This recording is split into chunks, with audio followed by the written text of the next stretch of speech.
Hello students. So the screen which is in front of you were the last algorithm which what we have discussed yesterday. So we'll continue our lecture from here. In this algorithm, you can see that there are two numbers and we have done all the calculation in one algorithms. We have done addition, subtraction, multiplication and division, and we have displayed it. Okay, so this was the last algorithm we have seen. And again, I will repeat that algorithm is step-by-step solution to your problem, and it has some rules which you are following, which we have discussed yesterday. Okay, so depending on the same theory, we will go for the next algorithm. Now this is calculate sum and average. Okay, sum and average of three numbers. Okay, so my question or my problem is that I want to know the sum and average of three numbers. So how to write an algorithm? Very first step, yes, start. Then we will enter three numbers. Enter A, enter B, and enter C. See, you can precise your algorithm by maintaining all these three in one step. You can also write enter A, comma B, comma C. It is also the correct method. Okay. So after entering the three numbers, you will add them A plus B plus C, and you will store it in a word sum. So here my sum has been calculated for three numbers. What is the next step? I want to calculate average also. So sorry. So I will have sum divided by 3 and I will store it in average. It is a simple formula of average, you all know. And at last I will display sum and average. Okay, so here my algorithm is completed. It's very simple. Next is maximum of two numbers. So what I'm doing here, I have started. Then I have, see, you have to print maximum of two numbers, means greatest of two. So naturally, I am going to require two numbers. So I have written here, read two numbers and store it in A and B. You can directly write read A and B. You can make it short also. Okay. Now I have made here use of symbols. A, if A is greater than B, display A is greater. If B is greater than A, display B is greater. Now instead of writing like this or using this symbol, you can also elaborate it completely. If compare A and B, if A is greater, display A. आप ऐसे पूरे sentence में भी लिख सकते हो. So it is totally up to you. But after executing this complete algorithm, I should get the greatest of two number, which I am getting. So this algorithm is successful. Okay, now my next algorithm is to calculate area of circle. Now to calculate the area, you should know the formula of calculation. Now what is formula for area of circle? My formula is r square, pi r square. Okay, pi r square. So what I'm going to require here? क्या लगेगा मुझे? I will require value of radius. I will require value of pi. Only two values I will require. So how I will write the algorithm now? I will start, enter the value of radius and pi. Okay, you can write completely also. I have written here in small way.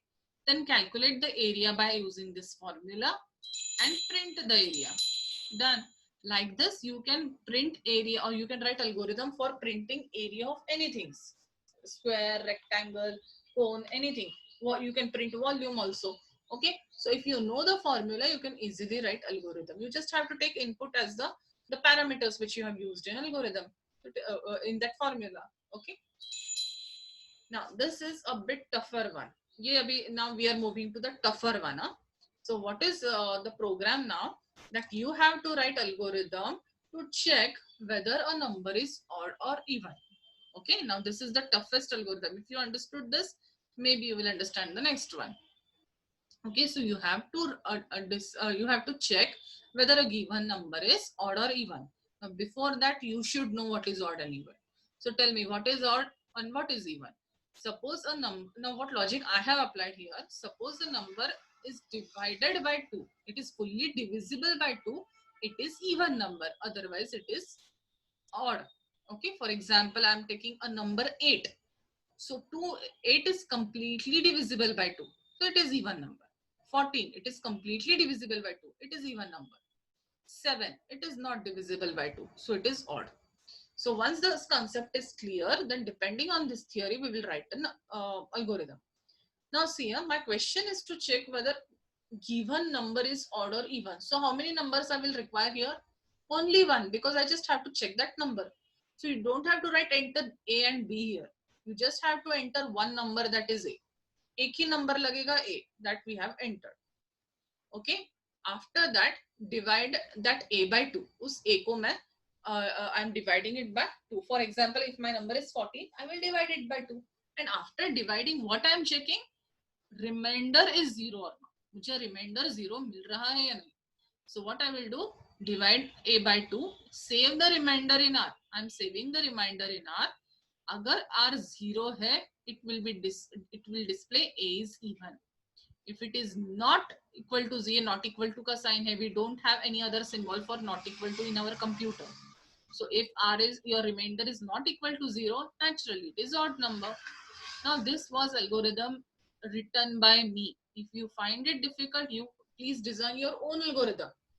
Okay, कोई भी design करो and tell me that what simple stuff you can write for this. Okay, write on a piece of paper and you can just send me the photographs. I will tell you whether the algorithm which you have written is right or not. Go for your sentences, go for your wordings. Okay. Now, after executing this complete algorithm, I am getting my answer. Just we'll check. Start. Suppose my A is 17. Enter 17. Divide 17 by 2. Save the remainder in R. What remainder I will get if I am dividing 17 by 2? 1. So, is my remainder equal to 0? No. So, my sixth step will be executed and it will display 17 is odd. ऐसे ही execute होगा.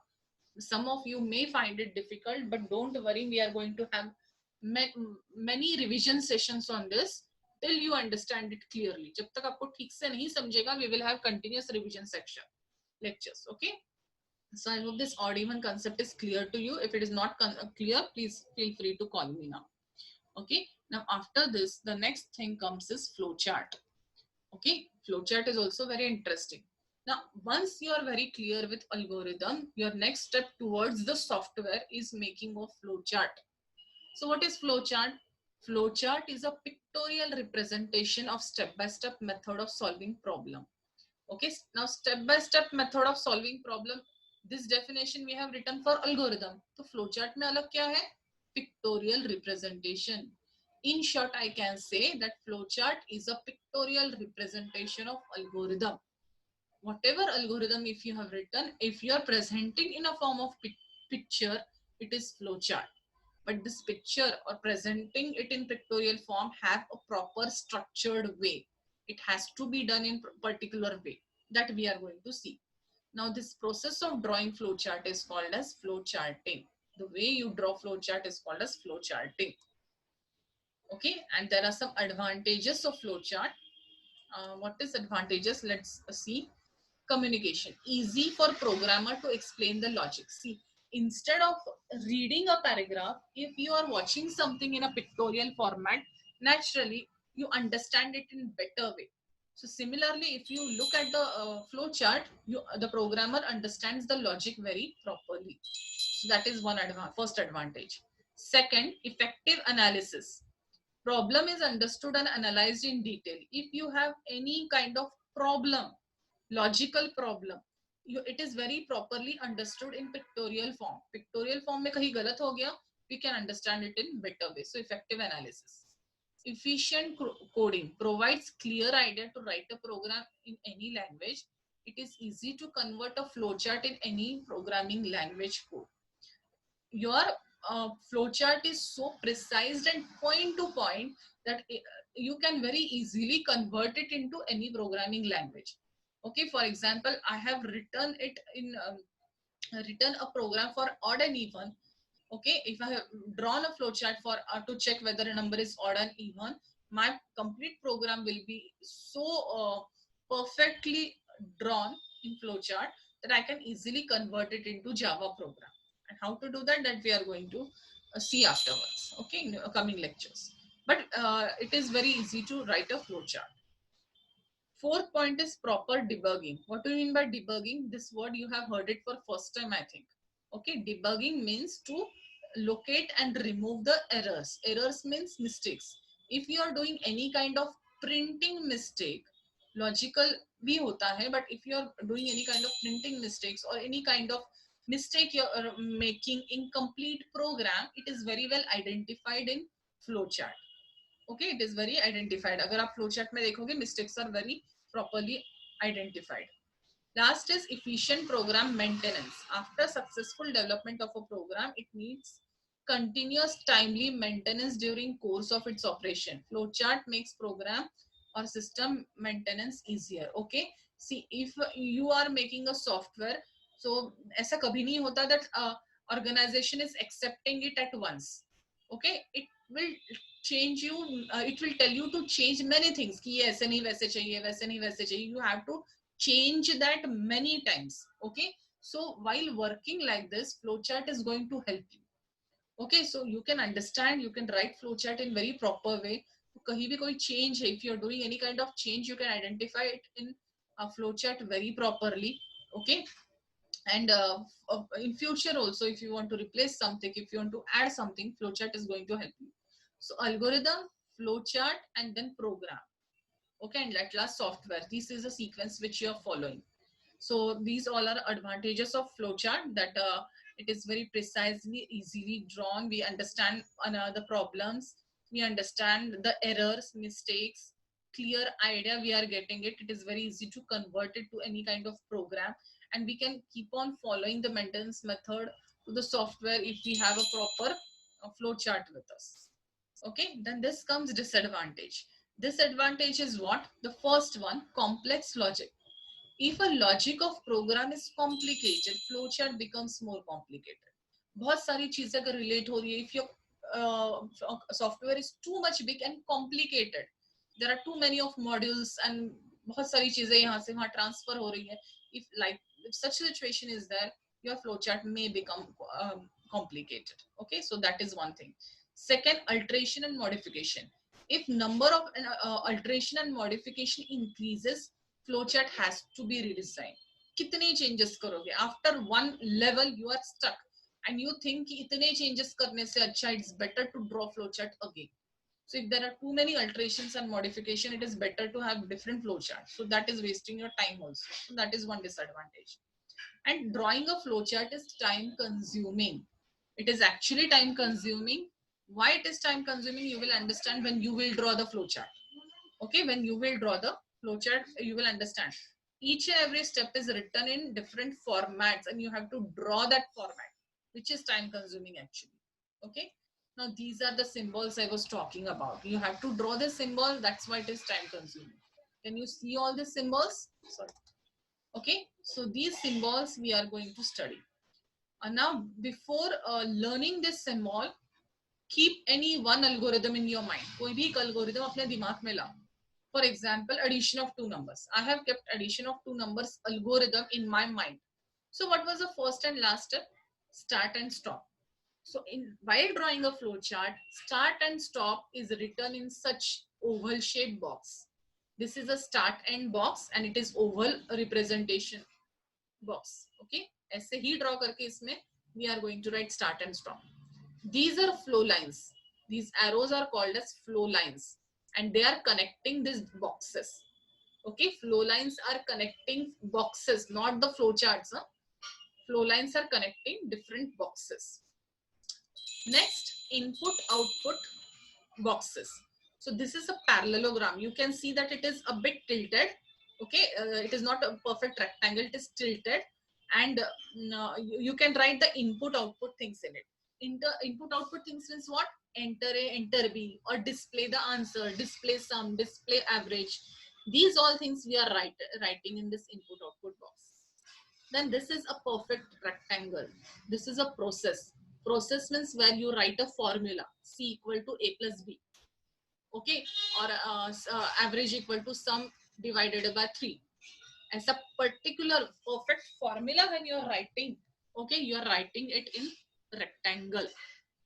Okay, and this diamond shape is for comparison. Whenever you compare something, A is greater than B, okay, D is equal to E, ऐसे कुछ भी comparison है, you are going to use diamond box. So these boxes are very fixed. Okay, again we will repeat.